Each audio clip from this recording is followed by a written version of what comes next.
Hello bachcho, let's read this question. The question says PHCH2CHOHCH3 with concentrated HCl plus anhydrous ZnCl2 gives X major product. X is बच्चों इस question में एक reaction दी गई है और उसमें बताया गया है कि एक कोई X बन रहा है और वो मेजर प्रोडक्ट है। तो पूछा गया है X क्या हो सकता है। अगर आप देखोगे option A B C D के अंदर क्या हुआ है, यहाँ पर क्लोरीन आ गया है। क्लोरीन आ गया है और क्लोरीन ने एक तरीके से यहाँ सब्स्टिट्यूशन दिखाया है, और लेकिन अलग अलग प्रोडक्ट्स मिले। हमें बताना है इनमें से कौन सा करेक्ट प्रोडक्ट होगा बच्चों। तो फर्स्ट ऑफ ऑल बात करते हैं इस क्वेश्चन के की कॉन्सेप्ट के बारे में बच्चों। इस क्वेश्चन के की कॉन्सेप्ट के बारे में, और इस क्वेश्चन का की कॉन्सेप्ट क्या होगा बच्चों, rearrangement of carbocation. What is the key concept? The key concept is rearrangement of carbocation. इसको समझना है। रीअरेंजमेंट ऑफ कार्बोकेटाइन से क्या मतलब है? आप जानते हो बच्चों, कार्बोकेटाइन क्या होता है, एक इंटरमीडिएट स्पीसीज होती है, और इसकी खास प्रॉपर्टी होती है कि ये स्टेबल होने के लिए रीअरेंज करता है। क्या करता है? रीअरेंज करता है। तो होता क्या है, जब आप एक अल्कोहल की रिएक्शन किसके साथ कराते हो बच्चों, कंसंट्रेटेड HCl और ZnCl2 ले लेते हो एनहाइड्रस, तो क्या होता है यहाँ पर, ये जो ZnCl2 होता है, यहाँ ऑक्सीजन का लोन पेयर इस Zn के साथ क्या करता है, कोऑर्डिनेट करता है, और यहाँ ये कन्वर्ट हो जाता है OROH और ऑक्सीजन पे आ जाता है पॉजिटिव, और ये ZnCl2 और Zn पर आ गया होगा नेगेटिव। अब ऑक्सीजन पे पॉजिटिव आया है तो ये क्या काम करेगा, इससे हमारे पास ये जो R है इससे इलेक्ट्रॉन्स को ले लेगा, विड्रॉ कर लेगा। तो यहाँ पर क्या बनता है बच्चों, यहाँ पर ये बन जाएगा OH, और यहाँ ZnCl2। OH में ऑक्सीजन का पॉजिटिव चार्ज तो खत्म हो गया, लेकिन Zn पर नेगेटिव है, और साथ में बनेगा बच्चों यहाँ R पॉजिटिव। ये यहाँ कार्बोकेटाइन बनता है। ये कार्बोकेटाइन यहाँ पर बनता है। ये कार्बोकेटाइन क्या करेगा, रीअरेंज होगा, अगर स्टेबल हो सकता है तो किसी तरह रीअरेंज करेगा। देन यहाँ पर हमारे पास जो कंसंट्रेटेड HCl लिया था, जो हमने कंसंट्रेटेड HCl लिया था उसमें H प्लस था, Cl नेगेटिव था। ये Cl negative as a nucleophile आता है और यहाँ पर अटैक करता है, और यहाँ पर इसके साथ बॉन्ड बना लेता है, तो बन जाता है RCl। क्योंकि ये कार्बोकेटाइन यहाँ पर बनना है, तो ये जनरली रिएक्शन SN1 मैकेनिज्म के थ्रू यहाँ पर प्रोसीड होती है, bye unimolecular nucleophilic substitution. SN1 के थ्रू प्रोसीड होती है। ये जो कार्बोकेटाइन बन रहा है बच्चों, कार्बोकेटाइन स्टेबल होते हैं। कार्बोकेटाइन स्टेबल इंटरमीडिएट्स में क्या होते हैं, रीअरेंज होते हैं। तो ये SN1 मैकेनिज्म के थ्रू रिएक्शन प्रोसीड होती है। यहाँ पर ये SN1 स्टेप होता है, SN1 ऐसा बोल सकते हैं। तो यहाँ पर बेसिकली हमें यहाँ इसी तरह चेक करना होगा। हम जो कार्बोकेटाइन बनेंगे उसको क्या करेंगे, उसके अंदर अगर रीअरेंजमेंट पॉसिबल होगा तो उसको रीअरेंज कराएंगे। देन उसकी रिएक्शन Cl नेगेटिव उस पर सब्स्टिट्यूशन दिखा देगा, और हमारा यहाँ एल्काइल क्लोराइड या बोल सकते हैं RCl प्रोडक्ट बन जाएगा। R डिपेंडिंग कौन सा ग्रुप होगा।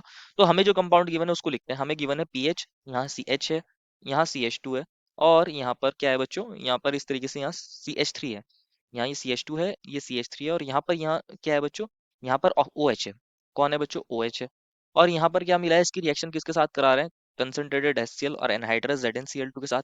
तो अगेन बच्चों हमने देखा था एनहाइड्रस ZnCl2 में क्या होता है, ZnCl2 के साथ ये ऑक्सीजन क्या काम करता है, कोऑर्डिनेट करता है। इसके पास लोन पेयर है, ये अपने इलेक्ट्रॉन्स इस पर अटैक करेगा, और कन्वर्ट हो जाएगा किसके अंदर बच्चों, PH CH2 CH, और यहाँ ये CH3। और यहाँ ऑक्सीजन ने क्या काम किया है, OH ने, यहाँ ऑक्सीजन पे पॉजिटिव चार्ज आया है, इसने यहाँ ZnCl2 के साथ कोऑर्डिनेट किया है, Zn पर नेगेटिव। अब ऑक्सीजन पे पॉजिटिव चार्ज आएगा तो ये क्या काम करेगा, इन इलेक्ट्रॉन्स को ले लेगा अपने ऊपर ऑक्सीजन, और यहाँ से क्या निकल जाएगा बच्चों, यहाँ से एक तो हमारा बनेगा carbocation PH CH2 CH CH3, और इस पर आएगा पॉजिटिव चार्ज। साथ में बच्चों यहाँ पर क्या बन जाएगा, OH, और ये ZnCl2 और Zn पर नेगेटिव चार्ज। अब ये कार्बोकेटाइन बना है। ये कार्बोकेटाइन, इसको हम एक बार देखते हैं बच्चों। ये जो कार्बोकेटाइन है, पीएच को हम ऐसे लिख सकते हैं क्या, पीएच को हम ऐसे लिख सकते हैं। ये पीएच मीन्स कि ये हमारे पास ये CH2 है, इसके बाद देन यहाँ CH पर पॉजिटिव आया है, और उससे CH3 ग्रुप अटैच है, उससे CH3 ग्रुप अटैच है। तो होता क्या है बच्चों, इसके अंदर रीअरेंजमेंट देखने को मिलता है।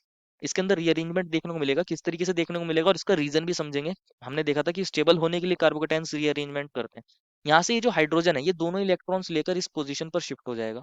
तो हम ऐसा बोलते हैं यहाँ पर हाइड्राइड शिफ्ट होता है, 1 to हाइड्राइड शिफ्ट बोल सकते हैं इसको। यहाँ पर एक हाइड्राइड शिफ्ट देखने को मिलेगी, इसको 1 to हाइड्राइड शिफ्ट भी बोल सकते हैं। और यहाँ पर ये किसके अंदर कन्वर्ट हो गया होगा, CH2 के अंदर, ये CH3 के अंदर, और यहाँ पर ये बन गया होगा CH, और इस पर आ गया होगा पॉजिटिव। और ये हमारे पास कुछ इस तरीके से फिनाइल ग्रुप था। ये वाला कार्बोकेटाइन बना है। यहाँ पर ये रीअरेंजमेंट इसलिए हुआ है क्योंकि ये जो कार्बोकेटाइन जनरेट हुआ है ये रेजोनेंस स्टेबलाइज है। इसके अंदर रेजोनेंस का फिनोमिना देखने को मिल सकता है। यहाँ अब इसको आप ऐसे लिख सकते हो CH, इसको आप ऐसे लिख सकते हो CH2CH3 को लिख सकते हो आप C2H5 लिख सकते हो, और यहाँ ये डबल बॉन्ड बन गया होगा, और यहाँ इस ऑर्थो पोजीशन पर पॉजिटिव, ये double bond double bond. Similarly इसके अंदर क्या हो सकता था, ये बॉन्ड इधर मूव करता तो इस बार पैरा पोजीशन पर आ जाता है पॉजिटिव चार्ज, को हम ऐसे दिखा सकते थे, ये पॉजिटिव, ये डबल बॉन्ड, और ये इसको C2H5 लिख सकते हैं। एंड सिमिलर मैनर में क्या हो सकता है बच्चों, ये बॉन्ड अगेन इधर मूव करे तो यहाँ ऑर्थो पोजीशन पर अगेन क्या आ जाएगा, पॉजिटिव चार्ज आ जाएगा, ऑर्थो पोजीशन पर अगेन पॉजिटिव चार्ज, ये डबल बॉन्ड, ये डबल बॉन्ड, ये डबल बॉन्ड सी एच और ये C2H5। एंड लास्टली क्या हो सकता है, ये बॉन्ड अगेन इधर मूव करे तो अगेन क्या हो सकता है, सी एच पर पॉजिटिव चार्ज आ जाएगा और ये C2H5 ग्रुप है बच्चों।